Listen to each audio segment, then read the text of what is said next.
Pak, harga ubi per kilo berapa ya? 2.200, Neng. Teh, harga ubi per kilo berapa ya? 2.500. Mbak, harga ubi per kilo berapa ya? 6.000 per kilo.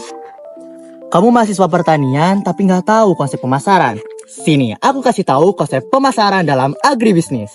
Desa Cikarawang, Kecamatan Dramaga, Kabupaten Bogor memiliki potensi komoditas ubi jalar yang sangat besar. Hal ini dibuktikan dengan produktivitas yang tinggi serta minat petani yang tinggi dalam mengusahakan usaha tani ubi jalar.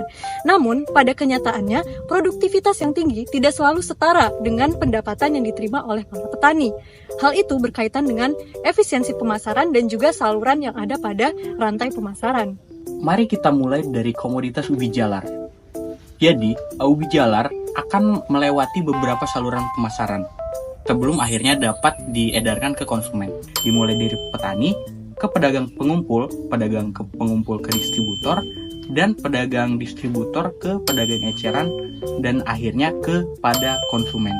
Dan setiap saluran pemasaran ini punya peran penting untuk mengantarkan produk yang berkualitas ke konsumen. Ada beberapa lembaga pemasaran yang berperan dalam pemasaran ubi jalar, seperti koperasi tani, distributor, penjual, pengecer, dan sebagainya.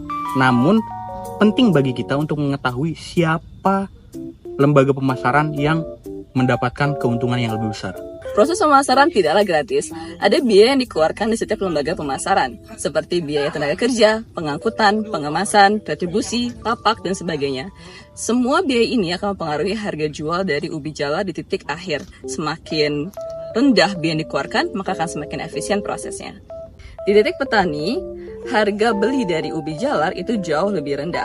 Sedangkan ketika kita melihat di pasar ataupun pengecer, harga beli dari ubi jalar ini jauh lebih tinggi. Nah, ini harus kita pahami apakah perbedaan harga di tingkat petani dengan konsumen itu memang adil apa tidak, dan apakah komoditas ubi jalar ini memiliki nilai tambah. Efisiensi operasional adalah kunci dari pemasaran yang efisien. Pada saluran kelima, saluran 5 memiliki efisiensi yang sangat kompleks, yang dimana mereka mengurangi biaya dan juga waktu untuk distributor, yang dimana harga yang didapatkan adalah harga kompetitif yang menjadi harga yang paling efisien. Nah, Pak, yang kita ketahui, dengan harga yang efisien ini kita dapat menerima keuntungan yang lebih besar, dan juga konsep pemasaran ini menjadi konsep yang sangat efisien. Margin pemasaran merupakan salah satu indikator untuk menilai efisiensi pemasaran.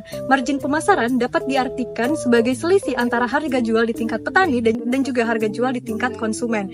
Dapat diartikan pula sebagai keuntungan pemasaran ditambah dengan biaya pemasaran. Mengacu pada studi literatur di Desa Cikarawang, didapatkan bahwa saluran dengan yang paling efisien berdasarkan indikator margin pemasaran adalah saluran kelima dengan margin pemasaran total sebesar Rp800.